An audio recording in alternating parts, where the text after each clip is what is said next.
IAF struck Hamas targets in the Gaza Strip early Wednesday morning, the seventh airstrike carried out overnight in response to ongoing rocket attacks on Israel. Hamas claimed responsibility for the latest escalation from the Strip, which saw 11 rockets fired since nightfall and more than 50 over the last 2 days.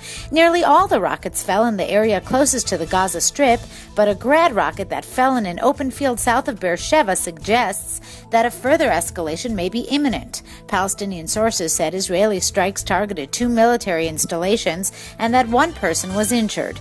The IDF has instructed residents of the Eshkol and Chof Ashkelon regional councils to remain near sheltered areas in anticipation of continued fire, but schools remain open. Following the attacks, the IDF has decided to deploy 4 Iron Dome batteries next to Beersheba, Ashkelon, Ashdod, and Netivot.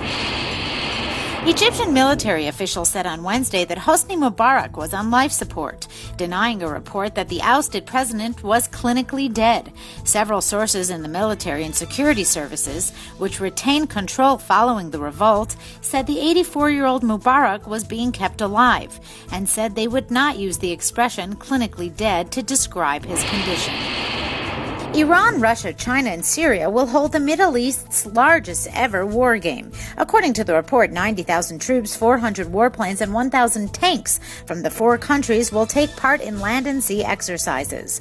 The war games will feature Russian atomic submarines, as well as warships, aircraft carriers, and mine-clearing destroyers. The exercise is being planned in coordination with Egypt, which recently acceded to grant the passage of 12 Chinese warships through the Suez Canal.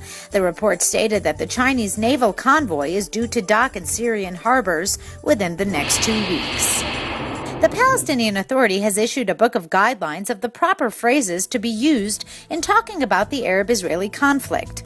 Out are words such as Israel and Magen David to be replaced instead by Israeli colonialism and six-pointed star. The Palestinian Media Watch issued a release highlighting the existence on the PA Ministry of Information website of the Guide for Palestinian Politically Correct Terms. According to the PMW, this guideline, a book called Terminology in Media, Culture, and Politics, provides a valuable peephole into the Palestinian Authority's refusal to deny legitimacy to the Jewish state. President Shimon Peres presented veteran U.S. diplomat Henry Kissinger with an award honoring his unique contribution to Israel, to peace in the Middle East, and for being a statesman with foresight, creativity, and vision. The Presidential Award of Distinction was bestowed upon him during a ceremony kicking off the 4th annual Israeli Presidential Conference in Jerusalem on Tuesday.